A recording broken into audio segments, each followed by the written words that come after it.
পিতা परमेश्वर ধন্যবাদ মহান প্রভু যিশুর নামে। আর যিশুকে জানাই অসংখ্য অসংখ্য ধন্যবাদ। তো আজকে একটা বাক্য নিয়ে আলোচনা করব, পরমেশ্বর পিতার বাক্য। বাক্যের বিষয়বস্তু হচ্ছে প্রভু যিশু নিজের ক্রুশ বহন করেছেন, আমাদেরকে বলছে তোমরা নিজের ক্রুশ বহন করো। আমরা দেখব যোহন লিখিত সুসমাচার 19:17 বলছে, তখন তারা যিশুকে লইল এবং তিনি আপনি ক্রুশ বহন করিতে করিতে বাহির হইয়া মাথার খুলির স্থান নামক স্থানে গেলেন। ইব্রিয় ভাষায় সেই স্থানকে গলগথা বলে। তার মানে প্রভু যিশুকে মৃত্যুদণ্ড দেওয়া হয়েছিল। নিজের কাঁধে বহনের জন্য তাকে ক্রুশ কাঠ দেওয়া হয়েছিল। প্রথমবার তিনি ক্রুশ কাঁধে নিয়ে পড়ে যান। পথে তার মায়ের সাথে প্রভু যিশুর দেখা হয়। কুরনেও সিমনকে জোর করে ক্রুশ বহন করানো হয়। ভেরোনিকা প্রভু যিশুর মুখে লাগা রক্ত মুছে দেন। দ্বিতীয়বারের মতো তিনি ক্রুশ কাঁধে নিয়ে পড়ে যান। জেরুসালেমে নারীদের সাথে তার প্রতিমধ্যে দেখা হয়। তৃতীয়বারের মতো তিনি ক্রুশ কাঁধে নিয়ে পড়ে যান। প্রভু যিশুর গায়ের কাপড় খুলে দেওয়া হয়। প্রভু যিশুকে ক্রুশে বিদ্ধ করা হয়। তিনি ক্রুশবিদ্ধ হয়ে মারা যান। মৃত্যুর পর তার মৃতদেহ ক্রুশ থেকে নামানো হয়। আর তখন মানুষের বিলাপ পরিলক্ষিত হয়। প্রভু যিশুকে কবর দেওয়া হয়। প্রভু একবার আমাদের ক্রুশ বহন করেছেন। প্রথম পিতর 2:24 বলছে, তিনি আমাদের পাপভার তুলিয়া লইয়া আপনি নিজে দেহে কাষ্ঠের উপরে বহন করিলেন, যেন আমরা পাপের পক্ষে মরিয়া ধার্মিকতার পক্ষে জীবিত হই। তাহারই কথা দ্বারা তোমরা আরোগ্যপ্রাপ্ত হইয়াছ। তাহলে কিন্তু আমাদেরকে প্রতিদিন নিজের ক্রুশ বহন করতে হবে। লূক 14:27 বলছে, যে কেউ নিজের ক্রুশ বহন না করে ও আমার পশ্চাৎ না আসে, সে আমার শিষ্য হইতে পারে না। কেউ নিজের ক্রুশ বহন না করে তার মানে কি? লূক 14:26 বলছে, যদি কেউ আমার নিকটে আইসে তার আর আপন পিতা মাতা স্ত্রী সন্তান সন্ততি ভাতৃগণ ভগ্নীগণকে এমনকি নিজের প্রাণকেও অপ্রিয় জ্ঞান না করে, তবে সে আমার শিষ্য হইতে পারে না। তার মানে এখানে বলছে প্রভু যে আমাদের পাপের জন্য তিনি ক্রুশে মৃত্যুবরণ করেছেন, তিনি ক্রুশ বয়েছেন। কিন্তু এখন আমাদেরকে নিজেদেরকে এই পৃথিবীতে সংসারের ক্রুশ, সংসারে তাড়না আসবে, নিন্দা আসবে, অনেক লোক মন্দ মন্দ কথা বলবে।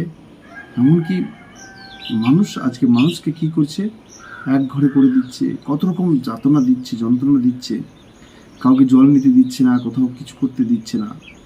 এই সমস্ত সহ্য করতে হবে। তাড়না করবে মানুষ, নিন্দা করবে মানুষ, হিংসা করবে মানুষ, এই সমস্ত জিনিসকে সহ্য করতে হবে। এগুলো প্রতিদিন আমাদের জীবনে এই ক্রুশকে আমাদেরকে বহন করতে হবে, যতদিন পর্যন্ত আমরা এই পৃথিবীতে বেঁচে থাকবো। শরীরে আমরা তো আত্মাতে অনন্ত জীবন পর্যন্ত থাকব, কিন্তু এই শরীর যতক্ষণ না ছাড়ছে ততক্ষণ শারীরিক যে অভিলাষ, সেই মানসিক অভিলাষ, সেই সংসারে আজকে এই কাল মন্দ, সেই মন্দ যুগে নিজেকে রক্ষা করাই হচ্ছে সবচেয়ে বড় উত্তম বিষয়। আমরা যদি দেখি ইফিসীয় 5:16 বলছে, সুযোগকে নিয়ে নাও, কেননা এই কাল মন্দ। তার মানে আজকে কোনো ব্যক্তি যদি লোভের মধ্যে থেকে ঈশ্বরের কাজে ব্যবহৃত হয়, তাহলে সেই লোভ তাকে নরকে নিয়ে যেতে পারে। এই জন্য সেই লোভকে ছাড়তে হবে। এটা একটা ক্রুশ বহন করার মতো। কোনো ব্যক্তি যদি ব্যভিচারের মধ্যে লিপ্ত থাকে, তাকে ব্যভিচার ছাড়তে হবে। এটা নিজেকে ক্রুশ বহন করার মতো। তার মানে এইভাবে মানুষের জীবনে একটা একটা পাপকে ছাড়তে হবে।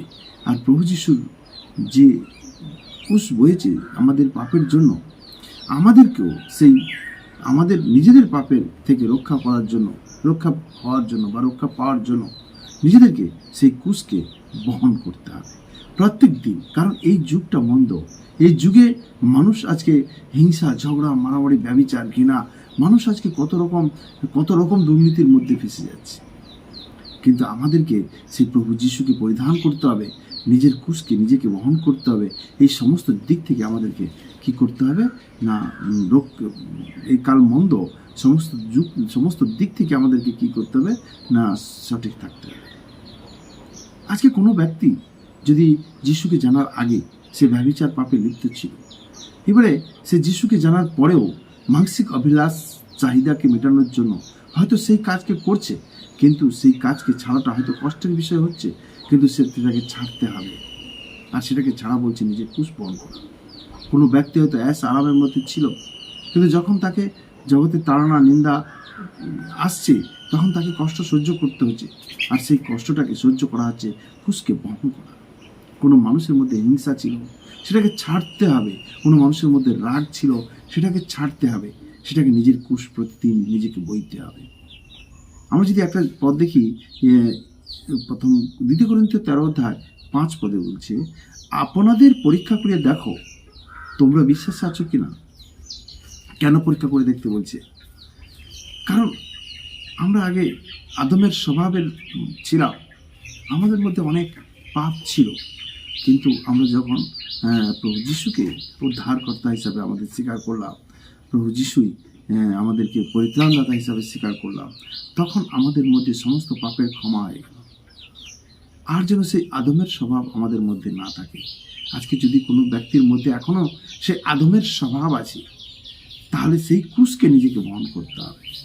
সেই ক্রুশকে বহন করে সেই সমস্ত পাপকে ছাড়তে হবে। কষ্ট হবে, ছাড়তে কষ্ট হবে, সেই জীবনকে ছাড়তে কষ্ট হবে, কিন্তু ছাড়তে হবে, নিজেকে বইতে হবে প্রত্যেক দিন নিজের ক্রুশকে। এই জন্য বলছে নিজেরা পরীক্ষা করে দেখো যে তোমরা সেই মতো চলছো কিনা, তোমরা বিশ্বাসে আছো কিনা। প্রমাণার্থে আপনাকেই পরীক্ষা করো, নিজেকে পরীক্ষা করো, নিজের ক্রুশ নিজেকে বহন করতে হবে বলছে, নিজেকে পরীক্ষা করো। অথবা তোমরা কি আপনাদের সম্বন্ধে জানো না যে যীশু খ্রিস্ট তোমাদিগতে আছেন। এবারে আমি যেদিন প্রভুকে গ্রহণ করলাম, সেদিন প্রভু আমার মধ্যে এসে, সে যীশু খ্রিস্ট আমার মধ্যে, আমার স্বভাবের মধ্যে, আমার ক্যারেক্টার, আমার চরিত্র মধ্যে প্রভু যিশুকে পরিধান করেছি। পবিত্র আত্মা ঈশ্বর এসে আমার মধ্যে বাস করছে। তো অবশ্যই যদি তোমরা অপ্রামাণিক না হও, তাহলে কোনো বিষয় যদি আমি সেই সংসারের তাড়না সহ্য করতে পারলাম না, বশতা স্বীকার করে নিলাম, ব্যভিচার সেটাকে সহ্য করতে পারলাম না, সেই গার্লফ্রেন্ড বয়ফ্রেন্ড রাখলাম, সেই রকম সেই সিরিয়াল, ভিডিও, সিনেমা, আমরা সমস্ত বিষয়ে কি করছি, দেখাতে কি করছি।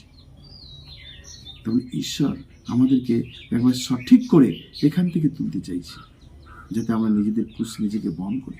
প্রভু যিশু যেমন নিজের ক্রুশ বহন করেছে, আমাদের পাপের ভার নিয়েছে, সেই রকম আমরাও আমাদের ক্রুশকে যেন বহন করি। এরকম তাড়না, নন্দ, হিংসা থেকে আমরা যেন দূরে থাকি। অবশ্যই আমরা বুঝতে পারছি। পিতার ধন্যবাদ মহাপ্রভু যিশুর নামে, আর যিশুকে জানাই অসংখ্য অসংখ্য ধন্যবাদ।